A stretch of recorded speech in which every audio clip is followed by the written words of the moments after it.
This, ladies and gentlemen, is the Gortys Project. And it's gonna lead us to a vault. So, you want to hear another story, eh? One about treasure hunters, a corpling turned complete psychopath, and how it all turned into a blockbuster movie spawning the next $1 trillion cinematic universe for a tired IP. Well, that last part isn't in this video, but if you are brand new to the Borderlands series and want to know what's what before seeing the movie, well, have I got a story for you. Kill her.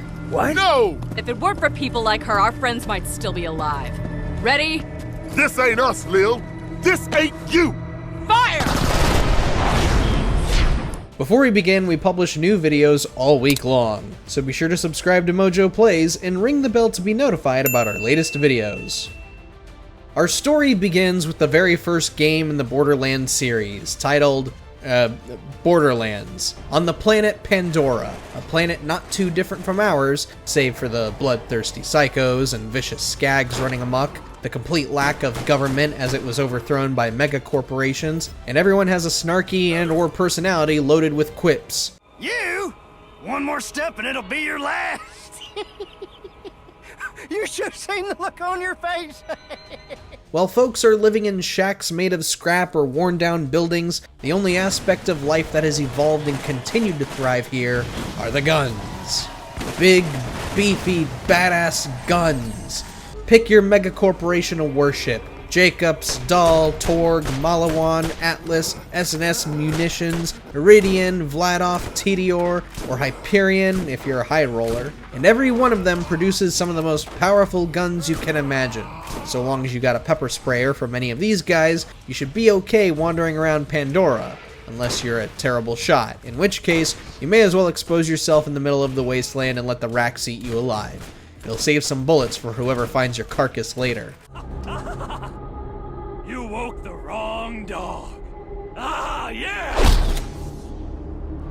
But if you do have your wits about you, you may become another one of the legendary Vault Hunters, true badasses of the wasteland who hunt for vault keys. Where might these keys lead to? Well, vaults, of course, and inside every vault is a treasure trove of glorious guns capable of unimaginable powers, and most importantly, a ton of cash. Okay, maybe it isn't as magical as I'm making it sound, but when you stumble upon alien technology with no explanation as to how it works, the fairy tale makes it sound better than the Atlas Corporation found the first one and word spread about vaults on other planets. Pandora's vault was the one everyone had their eye on first, yet none found any evidence of such a thing, because none of them have survived long enough to find the vault. And that is where our heroes enter the fray. All right, Baghdad, time to wake up. It's a beautiful day, full of opportunity. First, there's Roland, a former soldier of the Crimson Lance, Atlas's private military who will do absolutely anything to accomplish their mission. And I do mean anything. Then we have the alluring Lilith, a resident of the planet Dionysus and one of the 6 mystical sirens, women who wield untold abilities. We also have Mordecai, an expert sniper who can pop heads with even the shoddiest of rifles, with a little help from his trusty bird friend Bloodwing, of course.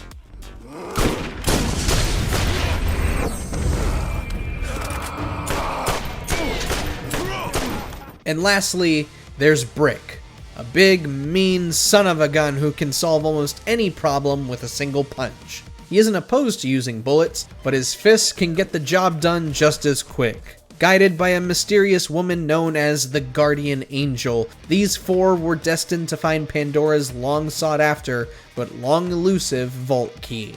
Mind you, this was no easy task, even for bands such as this. Pandora has forever been home to the most vicious vermin you could encounter. Skags are no problem, but when you throw in freaks of nature like racks, spider ants, and bandits, well, Pandora clearly wants everybody dead.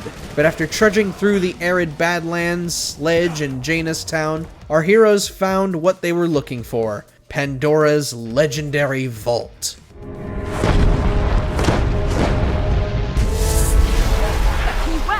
What riches awaited them inside? Were they about to become as rich as Hyperion? Perhaps they'll uncover a weapon so powerful it can destroy a planet, or maybe some other harbinger of death. Worse, it was a giant, tentacled beast. Upon defeating the Crimson Lance and attempting to unlock the vault, our heroes had unknowingly unleashed a terrible monster known as the Destroyer. Don't give up. This creature may be immortal in its own realm, but in this reality, it cannot survive without a boost. In the first years of the universe's birth, an ancient race of beings called the Iridians discovered this monster and quickly learned it wielded enough power to decimate the entire universe. Before it could react, the Iridians imprisoned the Destroyer in a vault that was the size of a planet, thus creating Pandora. The only way to open it was to get its vault key, that being its own moon, Elpis, to crash into Pandora. Other vaults were created across the galaxy as well, some harboring other creatures, while others hold rewards. That makes it vulnerable. When it becomes flesh and blood, it can be hurt, even killed. You just need to know where to aim. For our vault hunters here, they had found the false vault the Iridians created as a means to prevent others from freeing the true Destroyer. The fight was long and painful, but after suffering many slimy blows from its tentacles, the Destroyer was destroyed, and our heroes could finally claim their reward and put an end to Pandora's myths. I'm sorry I couldn't warn you about what was in it, but for you to be there to stop it, it couldn't have unfolded any other way. If only the journey had been worth the effort. How would you feel if you went to hell and back just to find a blob of murderous tentacles and receive a pat on the back from your guardian angel and be told, oh, the vault will be ready to open in like a few hundred years from now? Our heroes disband, off to fulfill their own desires for the time being.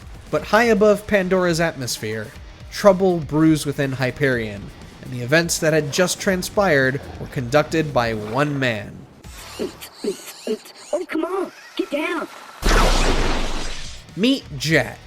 Jack was a Hyperion executive who once had it all. Fame within the company, a loving wife and daughter, and so much money he could buy anything he wanted simply on impulse. However, his daughter Angel was given a unique gift where she could take control of technology. While this power did reveal her as one of the 6 sirens, it also painted a huge target on the family's back. Do everything he says. You'll know what I mean when it happens. One encounter with a group of bandits resulted in the death of Jack's wife, which would cause Jack to harbor a deep resentment towards his own daughter. He had Angel encased in a Hyperion control core, allowing him to use her power to control communicators across Pandora. This included the communicators for Roland, Lilith, Mordecai, and Brick. Our heroes had indeed been tricked from the very beginning, as Jack used Angel to get the Vault Hunters to unleash the Destroyer. You did well, and your actions haven't gone unrewarded. One would think the Destroyer's defeat would mean Jack's plan had come to an end, no? If only. No, this was only all according to Jack's plan. After our heroes left, Jack visited the site where the Destroyer died and took its eye back to Hyperion. With this, he could power up Hyperion's weaponized satellite, the Eye of Helios, firing a blast so devastating it could wipe out entire cities. If there were no bandits to worry about, who would be able to stop Jack from opening Pandora himself? I'm gonna kill them all. To help him execute the rest of his plan, Jack hired 4 new Vault Hunters with their own sets of skills. He had Athena, a former Crimson Lance assassin who was formidable with a shield, Nisha, a notorious sharpshooter who defines the phrase, "if looks could kill," Wilhelm, a cybernetic super soldier who excels in robotics, and Claptrap.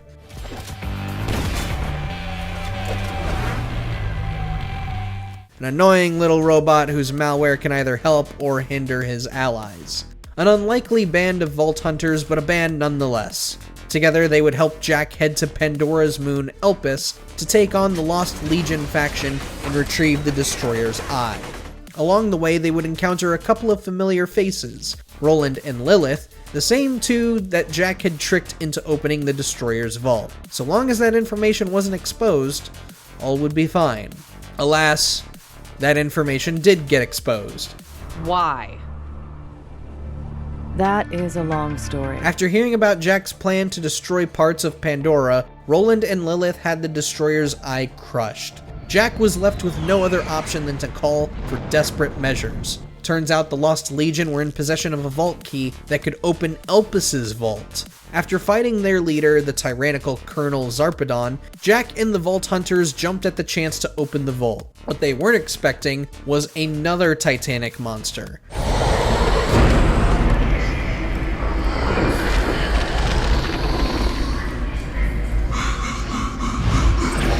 The Vault Hunters spent every bullet they had fighting the Empyrean Sentinel, every elemental ability they had at their disposal to bring down the mystical entity, and at long last, the deed was done. Another target neutralized, another vault raided, and another chance for Jack to activate the Eye of Helios using the Sentinel's remains. However, Lilith quickly ambushes the team, destroys the Sentinel's remains, and scars Jack in the process. And we're gonna wipe those bandit bastards off the face of Pandora. And then we're gonna wake the warrior. The what? His wife long deceased, his daughter a living weapon, and his plans foiled twice now, Jack snaps. He proceeds down a warpath where he conducts a hostile takeover of Hyperion by killing the president and attempting to scatter and erase the megacorporation's technological secrets. Claptrap was shot and thrown into an Arctic wasteland. Now begins a new reign within Hyperion, one led by the man now known as Handsome Jack. Our story begins with them, and with a man named Handsome Jack. With Wilhelm's assistance, Jack seized control over much of Pandora, taking down any and all who dared stand in his way. To keep tabs on all communicators, he began pumping Angel's body with a substance dubbed Iridium, expanding her powers and giving Jack almost total surveillance over the planet. In other words, Handsome Jack was in almost complete control over Pandora. The only settlement left brave enough to stand up to Jack is the little town called Sanctuary, a home for rebels led by Roland, Lilith, Mordecai, and Brick. What did you dumps possibly have that makes you think you've got a chance against me? A siren. Sup. The next step in Jack's plan was born from his final moments on Elpis. While holding the artifact left behind by the Sentinel, Jack saw intense visions of another dormant entity waiting to escape its vault, a creature named the Warrior.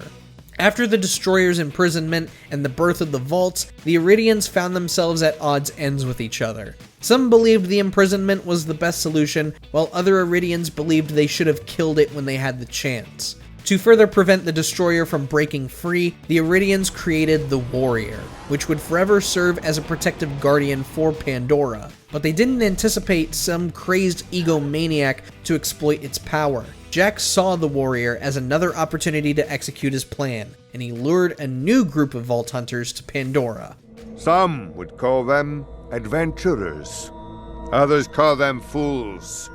But I call them Vault Hunters. Taking the token soldier position was Axton, an ex-sergeant for Dahl's military, and always kept a deadly turret close to him.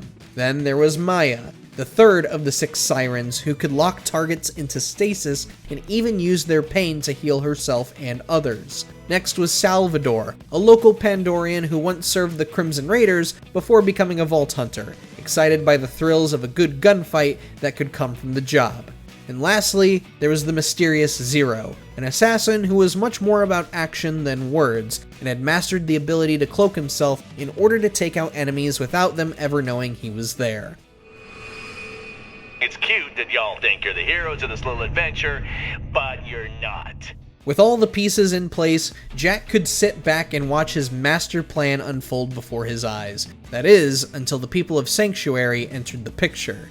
Unsure of their ambitions, Roland and Lilith fought hard to win the new Vault Hunters to their side. Doing so not only meant more rebels, but another major step forward in bringing down Handsome Jack. Joining them would be Tiny Tina, a mischievous child with a love for explosives, and Patricia Tanis, an archaeologist who studies the effects Iridium has on subjects and uses the Vault Dwellers' expeditions to further her research. In their efforts to stop Handsome Jack, casualties were suffered. Jack abducts Bloodwing and subjects her to extreme slag mutation, forcing Mordecai and the Vault Hunters to kill her. Oh, now I remember. Explosive!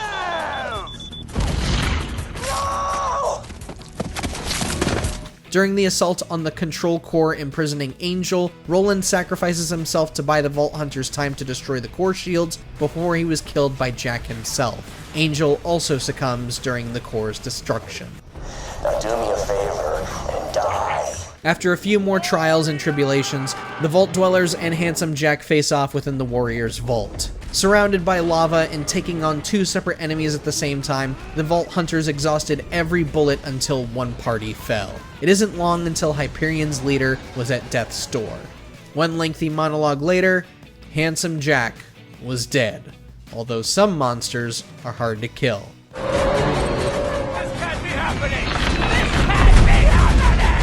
With Jack gone, Hyperion begins going through some corporate restructure, we'll say. One employee named Reese has long dreamed of becoming a high-ranking officer within the mega corporation and be as big of a legend as his hero, Handsome Jack. Unfortunately, a possible promotion turns into an insulting demotion thanks to his jackass manager, Vasquez. Well, we are still number one. Seeking revenge, Reese infiltrates Vasquez's computer while he isn't looking, steals information on a high-value exchange involving a vault key, and heads to Pandora to do the deal posing as Vasquez. The deal almost expectedly goes awry as the dealers, August, Sasha, and Fiona, almost immediately deduce that Reese is not the person they were planning to meet. One daring escape and some more screw-ups later, Reese discovers an ID drive and plugs it into his head. He quickly finds out that the ID drive he has plugged into his brain is the same one holding the digitized conscience of the one and only Handsome Jack. Oh, good. You work for me. I thought I was gonna have to get violent there for a second. Or more violent. During the events of Jack's initial plans with the Destroyer's Eye, he had once tasked one of Hyperion's top scientists, Professor Nakayama,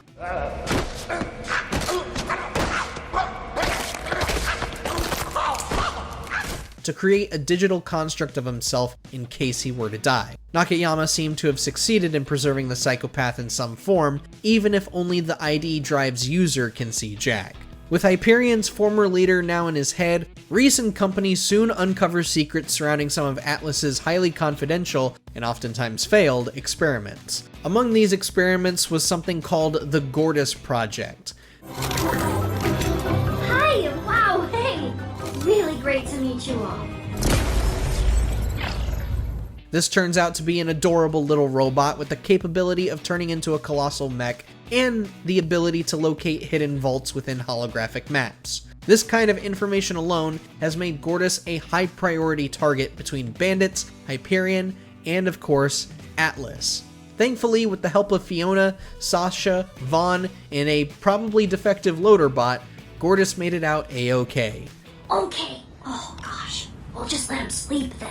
Meanwhile, Reese is struggling to tolerate Handsome Jack messing with his head. The man he once revered as a hero has shown his true colors as an unpredictable, manipulative psychopath. Jack has been berating him for making moral decisions instead of backstabbing his friends for the sake of Hyperion.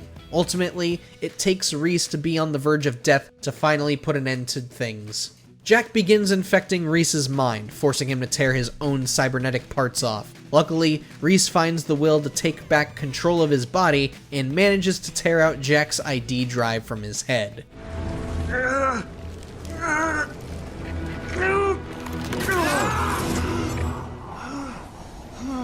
With Handsome Jack having pulled most of the strings, if not all, since the very first game, it's hard to believe the story does not end here. And yet, we still got a game like Borderlands 3, which you can either take it or leave it. Regardless, we find ourselves in a setting where several years have passed since the events of Borderlands 2, where Jack tried to unleash the Warrior, and the events of Tales from the Borderlands, where Reese learns the unfortunate lesson in never meeting your heroes. I'm sorry, Jack. It's over. Borderlands 3 is almost a completely new slate of characters. Lilith, who has lost her siren powers, has now opened up a new legion of Crimson Raiders and recruited 4 new Vault Hunters to join her cause. Zane fills the Mr. Call of Duty role here and specializes in spawning drones and clones of himself. Mose is a reckless gunner who can summon a mech to spray the area with bullets. Amara is yet another siren, but can spawn additional arms for increased melee damage. And then you have FL4K, or Flak, a hunter who can cloak and call upon various wild animals to aid him in a fight. These four are given a new threat to face, a cult known as the Children of the Vault. And they are more annoying than you can possibly imagine. Your number one most requested murder! It's the great heretic herself, the Firehawk! The Children of the Vault was started after the events of Borderlands 2 by a brother and sister known as the Calypso twins. Together, Tyreen and Troy Calypso would go out and commit grisly acts across Pandora, streaming their dark deeds to every EchoNet communicator on the planet. Their following grew to such an insane number that the twins managed to start their own weapon manufacturing under the cult's name. Not only that, but both Troy and Tyreen boast siren powers of their own. The two became so massive that it effectively drove the Crimson Raiders off of Pandora. Cool! Let's do this! Got it! What exactly are they promising here that the bandits and vagabonds are seeing in them? Iridium tier memberships? Live events? No. They were simply using their influence to accelerate their plan to open the Great Vault, or as we know it, Pandora itself. By the time Lilith and the Vault Hunters infiltrated the Children of the Vault's main base, it was too late. Troy had already initiated the Great Vault's opening. Lilith and the Vault Hunters take him down as Tyreen makes her escape. Game over, bitches! It isn't long until the group gets in contact with Typhon de Leon, the very first Vault Hunter who ever lived, who warns them about the Destroyer's power. Coincidentally, the Iridians left behind yet another backup plan in case the Destroyer was to break free, a machine that could be powered up by 4 Vault keys. Tyreen soon gets in touch with the Vault Hunters and reveals that Typhon was her and Troy's father, and she nearly kills him before escaping to Pandora, preparing for her final stand against the Vault Hunters.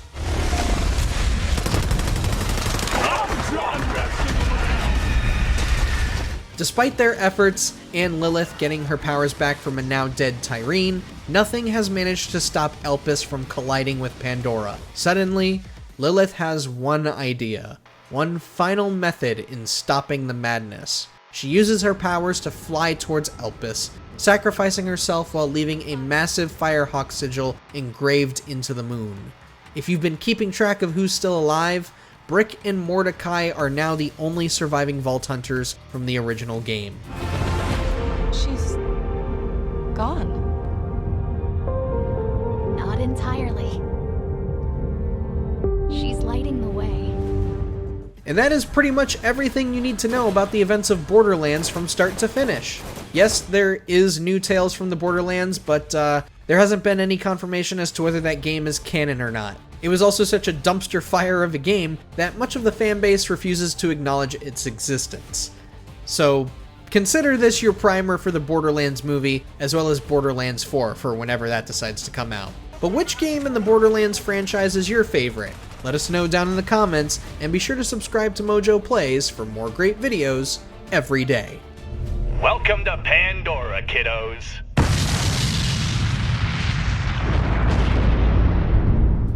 Thanks for watching. If you enjoyed the video, there's more where that came from.